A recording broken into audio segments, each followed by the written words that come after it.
ഇന്ന് നമ്മുടെ മാർക്കറ്റിൽ അവൈലബിൾ ആയിട്ടുള്ള പലതരം സൗന്ദര്യവർദ്ധക പ്രൊഡക്ട്സും ധാരാളം കെമിക്കൽസ് അടങ്ങിയിട്ടുള്ളതാണ്.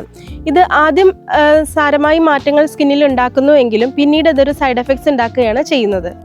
ആയുർവേദത്തിലൂടെ നിങ്ങളുടെ സൗന്ദര്യ സങ്കല്പങ്ങൾക്ക് എങ്ങനെ മാറ്റുകൂട്ടാം എന്ന് നോക്കിയാലോ? നമസ്കാരം, ഉയർവിനി ലൈഫിലേക്ക് എല്ലാവർക്കും സ്വാഗതം.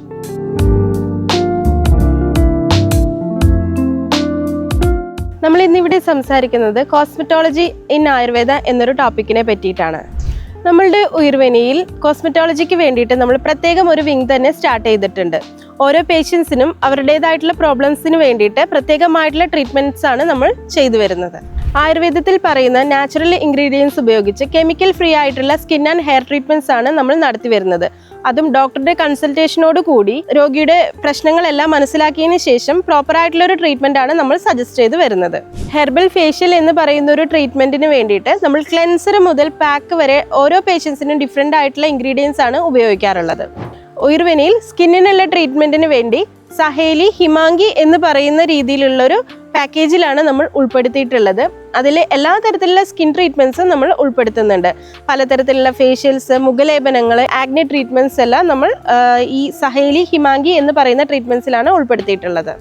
അതുപോലെ ഹെയറിന് വേണ്ടിയിട്ട് നമ്മൾ ധാരാളം എഫക്റ്റീവ് ആയിട്ടുള്ള ട്രീറ്റ്മെൻറ്റ്സ് നാച്ചുറൽ ഇൻഗ്രീഡിയൻസോട് കൂടിയിട്ടാണ് ചെയ്യുന്നത്. അതിൽ വരദ എന്ന പേരിലാണ് നമ്മളുടെ എല്ലാ ഹെയർ ട്രീറ്റ്മെൻറ്റ്സും നമ്മൾ ഇൻക്ലൂഡ് ചെയ്തിട്ടുള്ളത്. വരദ എന്ന പാക്കേജിൽ ആൻറ്റി ഡാൻഡ്രഫ് ട്രീറ്റ്മെൻറ്റുകൾ, ആൻറ്റി ഹെയർ ഫോൾ ട്രീറ്റ്മെൻറ്റുകൾ, ആൻറ്റി ഗ്രെയിൻ ട്രീറ്റ്മെൻറ്റുകൾ, hair protein treatments and head massage തുടങ്ങിയിട്ടുള്ള പലതരത്തിലുള്ള ട്രീറ്റ്മെൻറ്റ്സ് ആണ് ഹെയറിന് വേണ്ടിയിട്ട് നമ്മൾ ഇൻക്ലൂഡ് ചെയ്തിട്ടുള്ളത്. അതുപോലെ ഇന്റേണലി മെഡിസിൻസ് എടുക്കുന്നതും അനിവാര്യമായിട്ടുള്ള ഒരു കാര്യമാണ്.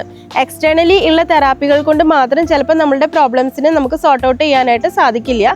ഇന്റേണലി നമ്മൾ ബ്ലഡ് പ്യൂരിഫിക്കേഷനും അതുപോലെ തന്നെ ബോഡി പ്യൂരിഫിക്കേഷനും ഒക്കെ നടത്തിയാൽ മാത്രമാണ് നമുക്കൊരു പെർമനൻ്റ് ആയിട്ടുള്ള ഒരു സൊല്യൂഷൻ നമുക്ക് കിട്ടുകയുള്ളൂ.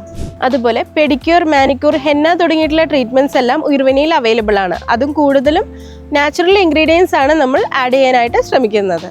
എക്സ്റ്റേണൽ തെറാപ്പികളുടെ ഒപ്പം തന്നെ ഇന്റേണൽ മെഡിസിൻസ് എടുത്താൽ മാത്രമാണ് ആയുർവേദത്തിൽ കോസ്മെറ്റോളജി എന്ന് പറയുന്ന ഒരു ശാഖ കംപ്ലീറ്റ് ആവുകയുള്ളൂ.